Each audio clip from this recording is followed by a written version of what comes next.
Assalamualaikum warahmatullahi wabarakatuh.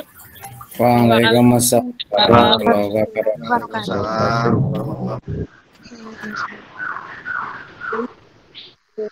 Ini kelompok 13 sekaligus kelompok terakhir pertemuan presentasi makalah ekonomi syariah, operasi syariah, yang hari ini akan mempresentasikan materi makalah kami mengenai koperasi syariah dan koperasi konvensional. Yang selanjutnya akan dijelaskan oleh teman saya, Mbak Hidayanti. Silakan.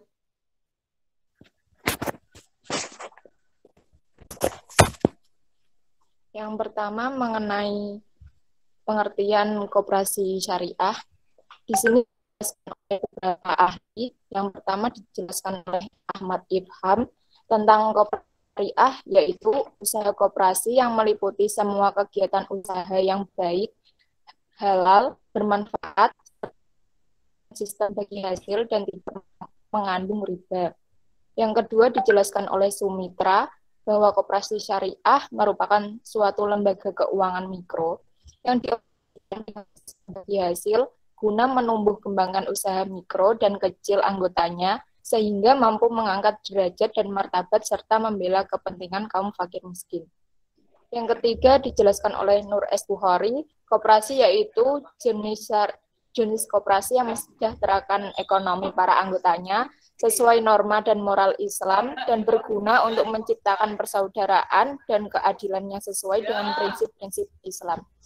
Yang keempat dijelaskan oleh Mas Fuk Zuhdi, koperasi syariah merupakan suatu perkumpulan atau organisasi yang beranggotakan orang-orang atau badan hukum yang bekerja sama dengan penuh kesadaran untuk meningkatkan kesejahteraan anggota atas dasar sukarela secara kekeluargaan. Yang terakhir dijelaskan oleh Kementerian Koperasi UKM, disebutkan pada pasal 1 tahun 2009, koperasi syariah merupakan suatu bentuk koperasi yang segala kegiatan usahanya bergerak di bidang pembiayaan, simpanan, sesuai dengan pola bagi hasil syariah dan investasi. Selanjutnya akan dijelaskan oleh teman saya, Naili.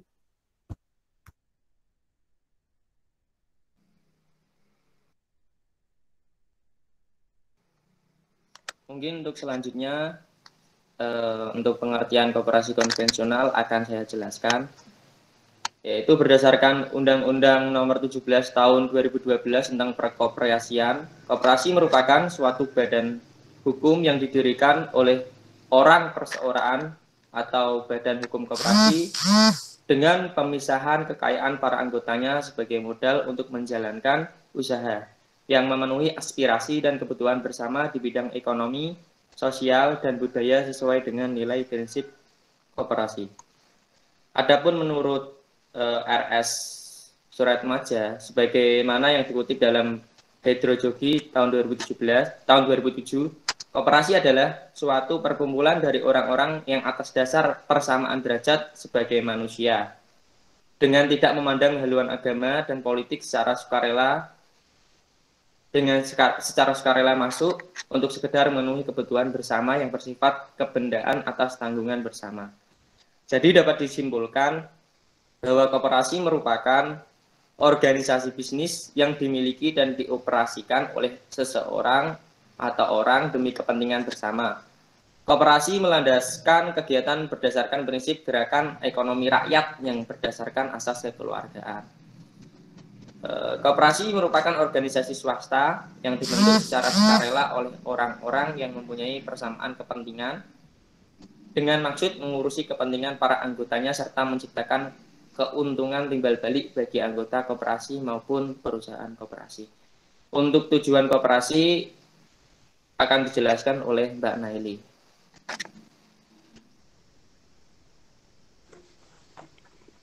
Baik, saya akan menjelaskan tentang tujuan koperasi. Tujuan koperasi dapat ditemukan dalam pasal 3 Undang-Undang Nomor 25 Tahun 1992 yang berbunyi bahwa koperasi bertujuan memajukan kesejahteraan anggota, pada khususnya dan masyarakat pada umumnya, serta ikut membangun tatanan perekonomian nasional dalam rangka mewujudkan masyarakat yang maju, adil, dan makmur yang berlandaskan Pancasila dan Undang-Undang Dasar 1945. Berdasarkan pasal tersebut, tujuan koperasi pada garis besarnya meliputi 3 hal, yaitu yang pertama, memajukan kesejahteraan anggotanya, yang kedua, memajukan kesejahteraan masyarakat, dan yang ketiga, ikut serta membangun tatanan perekonomian nasional.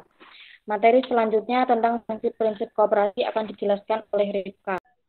Untuk prinsip-prinsip koperasi yaitu pengelolaan dilakukan yang pertama adalah keanggotaan bersifat sukarela dan terbuka.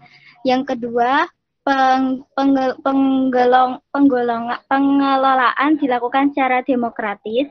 Yang ketiga, pembagian sisa hasil usaha atau SHU dilakukan secara adil sebanding dengan besarnya jasa usaha masing-masing anggota. Yang keempat, pembagian balas jasa yang terbatas pada modal. Yang kelima, memegang prinsip kemandirian. Ya, itu adalah beberapa prinsip-prinsip koperasi. Untuk perbedaan koperasi syariah dan koperasi konvensional, ini di PPT sudah dijelaskan. Ada beberapa aspek. Yang pertama, aspek pengawasan, penyaluran produk, dan sebagai lembaga zakat. Untuk koperasi konvensional sendiri memberikan bunga pada setiap nasabah sebagai keuntungan koperasi, sedangkan pada koperasi syariah, bagi hasil adalah cara yang diambil untuk melayani para nasabahnya. Untuk aspek pengawasan, pada aspek ini koperasi konvensional adalah pengawasan kerja. Ini berarti koperasi hanya diawasi kinerja pada pengurus dan pengelolaan koperasi. Berbeda dengan koperasi syariah, selain diawasi dengan pengawasan kinerjanya, tetapi juga pengawasan syariah. Prinsip-prinsip syariah sangat dijunjung tinggi, maka dari itu kejujuran para intern koperasi sangat diperhatikan pada pengawasan ini. Bukan hanya terus, tetapi aliran dana serta pembagian hasil tidak luput dari pengawasan. Untuk penyaluran produk sendiri, koperasi konvensional memberlakukan sistem kredit. Nasabah harus memberikan uang yang digunakan pada para nasabah untuk melakukan usaha, walaupun mengalami rugi atau tidak. Sedangkan koperasi syariah tidak mengkredit barang-barangnya, melainkan menjualnya secara tunai, dan uang atau barang yang dijaminkan kepada para nasabah pun tidak dikenakan bunga bagi hasil. Artinya, jika nasabah mengalami kerugian, koperasi pun mendapatkan pengurangan pengembalian uang dan sebaliknya. Untuk sebagai lembaga zakat, koperasi konvensional ini menjadikan usahanya sebagai penerima dan penyalur zakat, sedangkan koperasi syariah zakat dianjurkan bagi para nasabahnya karena koperasi ini juga berfungsi sebagai instansi siswaf.